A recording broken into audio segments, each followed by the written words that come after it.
All right. Yeah.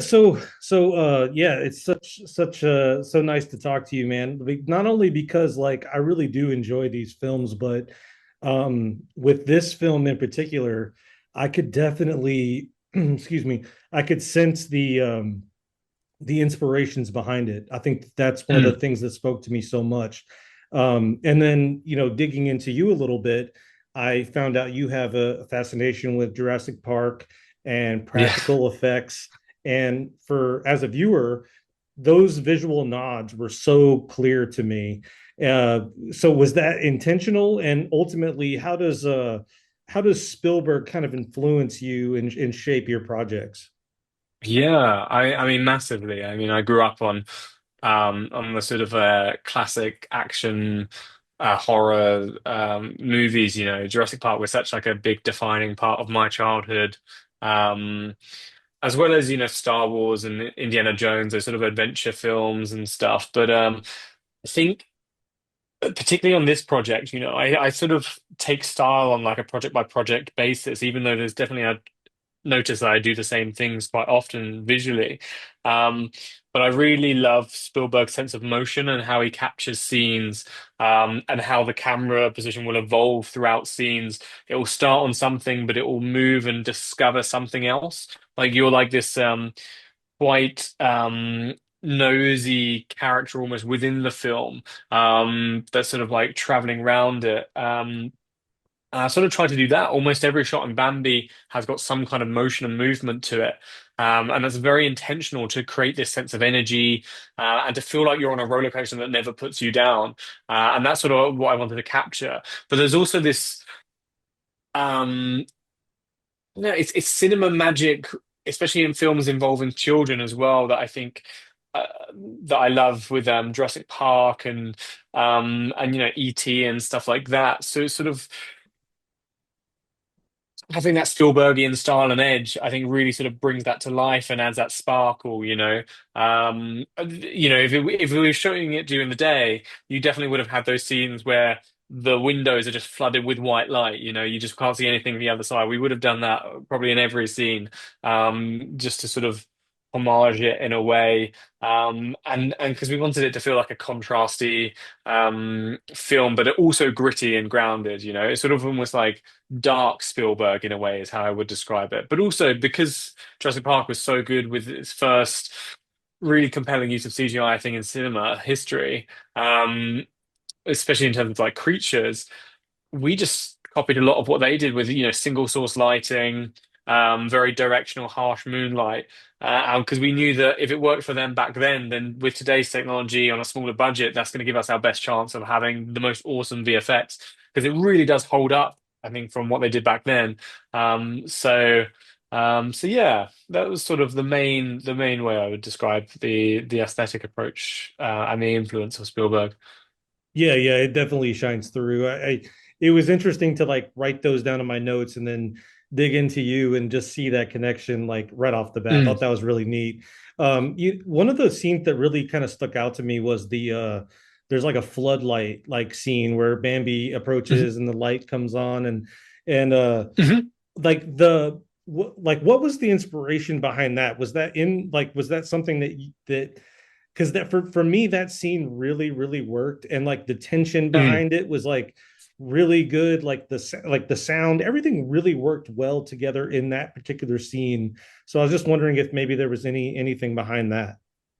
Yeah, so it was written slightly differently, that scene. It was still written really nicely, but that scene originally involved Grandma and Bambi coming face to face, each side of the glass. But the film as a whole was lacking a jump scare for quite a while, and I really wanted to create more of a sense of where is it, whereas how it was written was more of a it's over there. Mhm. Now it's slightly closer, and now it's slightly closer, and there's a bit more of that elsewhere in the film. So I thought it'd be more interesting to do a suspense sequence with with a jump, and especially a false jump, with a pheasant hitting the window rather than it being Bambi that jumps you. um so I I actually did a hand-drawn version of that scene. It's not like hand animated, but it's I storyboarded the entire thing, and then I paced it out as well. So that Yeah. scene was really heavily pre-constructed. And I sort of, yeah, I cut it together. I don't think I put music, but it was very much you could watch it. I'm really interested to, and at some point I'm going to post like a side by side of what I drew versus what's in the film, and it's frighteningly similar. We very much shot what was there, and those sort of things are so helpful to get everyone else on board and they understand what's happening as well. And because there was quite a few elements at play and there's multiple characters that you're following, it was really important to sort of really have that full previs on that. Um, so I think that sort of helps it become what it is. But yeah, and then you sort of get a sense of what's working and what's not. So that was scene was yeah, super heavily reconstructed is how I would describe it. But yeah, it's one of my favorite scenes actually in the film. So I'm glad you liked it as well. Yeah, it stuck out to me. Like that was, I don't know, like perfect cinema in my eyes. I thought it was so much fun. Oh, thank you. Having seen, kind of been following these films since the beginning, I am Hmm. kind of curious, like because this film feels so much more different than like tonally. Because Hmm. with Winnie the Pooh, it's kind of like fun and I mean, sure, there's like that slasher aspect of it, but it kind of paved its own way. And then you have the Hmm. Peter Pan one, which is just like a fever dream. I don't know how to describe Yeah. it, but it's really really dark, and Yeah. it kind of blew me away too because I really wasn't expecting that. But this Mm. film seems to kind of fall in between. It has Mm. like elements of both, and like it does this like kind of fun balancing act of terror and emotion. And Mm. was there any influence from like the rest of the Pooniverse team as far as like how you're supposed to kind of deliver that tone? I mean, they were on it's a spot on Reese. I've known them for quite a while, and I edited Blood and Honey Yep. with Reese, and then I was going to say I cut Peter Pan, but obviously I actually cut that after I cut Bambi. It was just Bambi's been a longer post production with all the VFX. So I very much pitched them what I wanted to do, and Scott right from the start, from the moment him and Reese sort of knew they wanted to do a Bambi film, they really wanted it to be an emotional horror film, which is what I really wanted it to be as well, because based on the source text, it is a sad, sad, book. Especially everyone always remembers as well from the Disney film that, the death of the mum. Um, and I think if you're going to do Bambi as a horror film, it's got to be an emotional piece. And what we love is the fact that all these movies are completely different movies, but also really work together. There's a lot of overlap, but there's a lot of things that make them very different and very unique. Bambi is much more sort of like an R-rated Jurassic Park on steroids. Peter Pan is a much more, Terrifier-esque, like super violent, psychological nightmare. And then, Pooh is this sort of, yeah, slightly more campy, fun. Um, World. But all of them, yeah, they're their own films, which means you're getting something slightly fresh every time. But then also at the same time, they all work together, and there's going to be this big, exciting crossover, which is really cool as well. So yeah, I think we all love that they're all a bit different. So it was very much intentional. We very much want each film just to be the best individual film it can be. And then the bonus is that it gets to be this overlap as well, and that there is this shared universe that is sort of slowly building in the background. Awesome. Yeah. Well, to wrap up, I enjoyed the film quite a bit, and I'm excited for what's next. But I just kind of wanted to Thank you. give you the opportunity, if there's anything maybe you want to mention, or Oh. or what should fans that want to see this, like, what should they be prepared for ultimately? Yeah, what I would say is yeah, a roller coaster, especially once you get I mean there's some exciting stuff right from the off, but the film really sort of picks you up and sort of never puts you back down.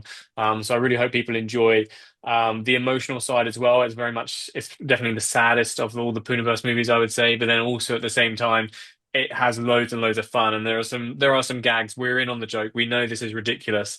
Um, there's a very much Velociraptor opening a door moment that I'm sure people Yep. will love, and lots of people have loved it so far. Um, but then also at the same time, it's dark and scary and got loads of jump scares. So we wanted it to be a complete cinematic experience. Watch it in the darkest room possible. Please come to the cinemas. That's going to be the best. Like we graded this film in cinemas. We sound mixed it in cinemas. We wanted to create a cinematic experience, and we wanted to create a movie that would shape the room as well. So it's got some real thumping sound from Ryan Hatton. And yeah, and Greg Birkenshaw's music is amazing. So yeah, we worked really hard to create a really the most cinematic experience we could for this. So yeah, that's what I would say. Awesome, man. So Yeah, please come and enjoy it. definitely some thumping amongst us. But Dan, thank you so much for your time. Like, Here at CineDump, we let the doers know how they're doing, and you are doing just fine. Again, thank you so much. And yeah, I'm looking forward to this success as well as the next one. Take care. amazing. Take care, man. Lovely to meet you, Jesse.